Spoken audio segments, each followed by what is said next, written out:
I'm here with Rusty Rogers, head coach of the Cougar women's basketball team. And today we are looking back at last week's action against Wisconsin Lutheran and MSOE.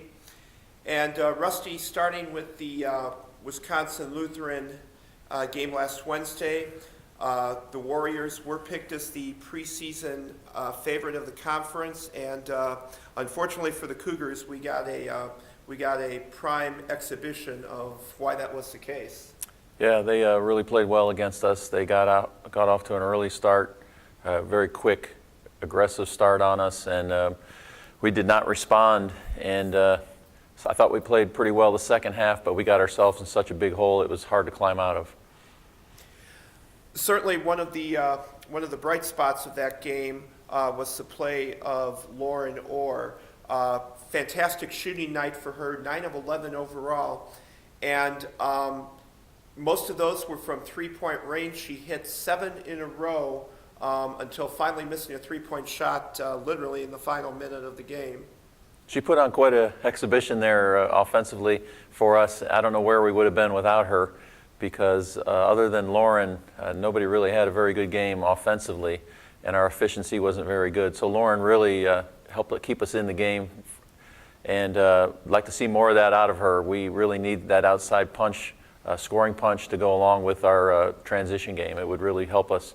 So I was really happy to see her come back. She hadn't really had a game like that since the first game of the season, when she did a very similar thing. So hopefully she gets going and help our offense quite a bit. All right, Saturday's game against MSOE, one of the things that hurt the Cougars was just a slow start on offense.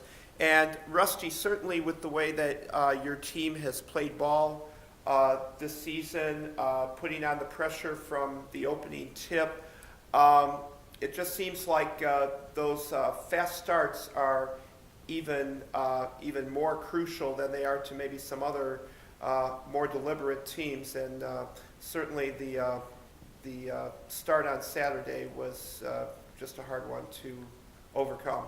Yeah, if you look back at the course of our season up to this point, the games that obviously we've succeeded in, the 9 wins that we have, we started off pretty fast in each one of those. And consequently, conversely, on the losses, we get off to a slow start, and we have a hard time digging ourselves back into the game. But the consistency in our statistical look analysis of those games is we just don't shoot the ball well. When we don't shoot the ball well, we really struggle. We can't get into our pressure defense. We can't do a lot of things if we're not putting the ball in the basket. And that was the case against MSOE. And when you play teams of that caliber, it's just so difficult to overcome. And that was the case again for those 2 games last week. We just did not shoot the ball well, and it affected all kinds of aspects of our game, which is really unfortunate, but that's the system that we run. If we're not putting the ball in the basket, it really hurts us. All right, Rusty, the Cougars are getting ready for a game this evening at Alverno College. The Cougars defeated the Inferno the first time back in early December. What are some of the things we can look for in tonight's rematch?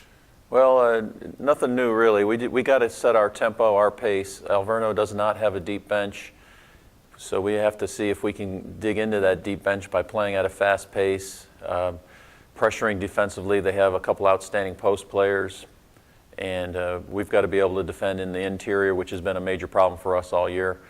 So we got to get out in the full court and in the half court. I think we're going to do some trapping in the half court as well to try to keep the ball away from the post as much as we possibly can. And hopefully we're going to come out and hit some baskets. That's been the real problem for us also. So get out and get in running in our running game, hit some shots in the transition before the defense can set up, and then our typical defensive attitude of pressure in the full and half court. I think I'm going to change up some of the matchups that we have tonight. Different personnel in different situations, and try to shake out of this little slump that we're in. All right, Rusty, after tonight's game, rather interestingly, the Cougars are going to have 8 days until the next game. That'll be next Wednesday night at home against Rockford. I guess there are pros and cons to having this this type of a break in the middle of the season. Certainly, once you return next Wednesday, it's going to be a busy stretch because the Wednesday game will be followed by 2 games at CIT. What's your take on having an 8-day break, and how do you think the Cougars can use it to their advantage? Well, it depends on how the season's going, and the way our season's going right now, we really need this break. We have 3 key players that are banged up. That little extra time of rest is going to go a long way. I'm going to give the kids a couple days off here this weekend for the first time since October, and it's really, really much needed for us in this situation. So it's a good thing this year. In past seasons, it maybe not so much, but when we're struggling, when we're injured, we're banged up, it couldn't come at a better time, actually. So we're real fortunate that the schedule played out that way, and it is our hope that we can heal up and make that final push for our playoff positioning in the last 3 weeks of the season, because we're that close to the end. All right. Rusty, I'd like to thank you for your time this afternoon, and wishing the Cougars the best of luck at Alverno this evening, and then go enjoy that break. Yep, thank you.